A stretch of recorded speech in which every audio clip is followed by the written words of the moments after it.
ഒരു ചെറിയ പ്രത്യേക തരം കഥ പറയാം. ഇതൊരു കഥ മാത്രമല്ല, ഒരു ചതിയുടെ ചിന്തിപ്പിക്കുന്ന നടന്നുകൊണ്ടിരിക്കുന്ന ഒരു സത്യമായ കഥയാണ്. അതിനെ ഒരു ചെറിയ കഥ പോലെ പറയാമെന്നതാണ് ശരി. ലോകത്ത് സമാധാനമുണ്ടാകുമോ?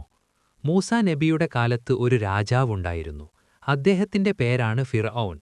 അദ്ദേഹം ഗണിച്ചു നോക്കിയപ്പോൾ അദ്ദേഹത്തെ വധിക്കുവാൻ വേണ്ടി ഒരു ഗോത്രവിഭാഗത്തിൽ ജനിക്കുന്ന ഒരു ആൺകുഞ്ഞു ഉണ്ടാകുമെന്നും അദ്ദേഹത്തെ വധിക്കുമെന്നും മനസ്സിലായി. ഫിർഔൻ എന്ന രാജാവ് ആ ഗോത്രത്തിൽ ജനിക്കുന്ന എല്ലാ ആൺകുഞ്ഞിനെയും കൊന്നുകളയുന്നു. ഇത് അറിഞ്ഞ ഒരു അമ്മ പ്രസവിച്ച ഉടനെ തന്നെ ആ കുഞ്ഞിനെ ചെറിയ പാത്രത്തിലാക്കി പുഴയിൽ ഒഴുക്കിവിടുന്നു. അത് കിട്ടുന്നത് ആ രാജാവിന്റെ ഭാര്യയ്ക്കുമായിരുന്നു.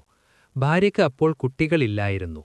വർഷങ്ങളോളം കുട്ടികളില്ലാതെ വിഷമിച്ച ആ റാണിക്ക് കുട്ടിയെ കിട്ടിയ സന്തോഷമായിരുന്നു.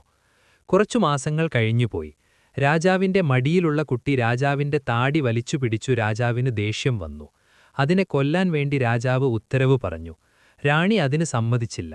രാജാവ് ഒരു ടെസ്റ്റ് നടത്തുവാൻ വേണ്ടി തീരുമാനിച്ചു. ആ കുട്ടിയുടെ മുമ്പിൽ 2 പാത്രങ്ങൾ വെച്ചു.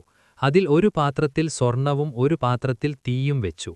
സ്വർണമെടുക്കുകയാണെങ്കിൽ അതിനെ കൊല്ലാനും ഉത്തരവിറക്കി. കുട്ടിയെ താഴെ ഇറക്കി വിട്ടു. കുട്ടി 2 പാത്രങ്ങൾ വെച്ചിരുന്നതിന്റെ അടുത്തെത്തി. കുട്ടി സ്വർണമെടുക്കാൻ നോക്കുമ്പോൾ പെട്ടെന്ന് കൈമാറി തീയുള്ള പാത്രത്തിൽ നിന്ന് തീയെടുത്തു. അപ്പോഴാണ് രാജാവ് ഉത്തരവ് മാറ്റിയത്.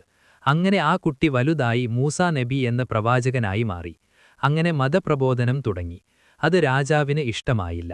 രാജാവ് മൂസയെ കൊല്ലാൻ ഉത്തരവിറക്കി. മൂസ പ്രാർത്ഥിച്ചു, രാജാവിനെയും അവരുടെ അനുയായികളെയും നശിപ്പിച്ച് ലോകത്ത് സമാധാനമുണ്ടാക്കണമെന്ന്. അങ്ങനെ രാജാവിന്റെ മകൻ മരണപ്പെട്ടു. അതിനുശേഷം ജാവുകടലിൽ ആ രാജാവിനെ മുക്കിക്കൊല്ലുകയും ചെയ്തു. കാലങ്ങൾ കടന്നുപോയി. 1-ാം ലോകമഹായുദ്ധവും 2-ാം ലോകമഹായുദ്ധവും നടന്നുകഴിഞ്ഞു. എല്ലാ യുദ്ധത്തിലും ഒരു വിഭാഗക്കാർക്ക് നല്ല ലാഭമുണ്ടായി. അത് വെപ്പൻസ് ഉണ്ടാക്കി വിൽക്കുന്ന ആൾക്ക് മാത്രം. അങ്ങനെ വർഷങ്ങൾ കടന്നുപോയി. സൗദിയിലെ രാജാവായിരുന്ന കിങ് അബ്ദുള്ള എന്ന രാജാവിന് മുഹമ്മദ് എന്ന് പേരുള്ള ഒരു മകനുണ്ടായിരുന്നു. ആ കുട്ടിയെ കാണാൻ വേണ്ടി രാജാവ് പോയി. കുട്ടിക്ക് 10 വയസ്സാണ് പ്രായം. കുട്ടി ചോദിച്ചു, നിങ്ങൾ രാജാവാണ് അല്ലേ? നിങ്ങൾ എന്തുകൊണ്ട് ഫലസ്തീൻ പ്രശ്നവും ഇറാഖിലെ പ്രശ്നവും അഫ്ഗാനിസ്ഥാനിലെ പ്രകാശവും തീർക്കാൻ കഴിയാതെ? അപ്പോൾ രാജാവ് പറഞ്ഞു, അത് തീർക്കാൻ പറ്റാത്തത് മതമോ ജാതിയോ അല്ല. ഈ ആയുധങ്ങൾ വിൽക്കുന്ന ആൾക്ക് അത് തീർന്നാൽ കച്ചവടമുണ്ടാകില്ല എന്ന് പറഞ്ഞു. മകൻ ദേഷ്യത്തിലായി. പിന്നെ മരിക്കുന്നതുവരെ ഉപ്പയെയും ഉമ്മയെയും കാണാതെ വളർന്നു.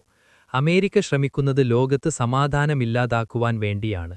മൂസാ നബി പ്രാർത്ഥിച്ചതുപോലെ വെള്ളിയാഴ്ച രാവിലെ 3 മണിക്ക് എണീറ്റ് തഹാജുദ് നിസ്കരിച്ച് അത്താഴം കഴിച്ച് ലോകസമാധാനത്തിനു വേണ്ടി എല്ലാ വെള്ളിയാഴ്ചയിലും നോമ്പ് നോക്കിക്കഴിഞ്ഞാൽ അതും അങ്ങ് സംഭവിച്ചുകൊള്ളുമെന്ന്.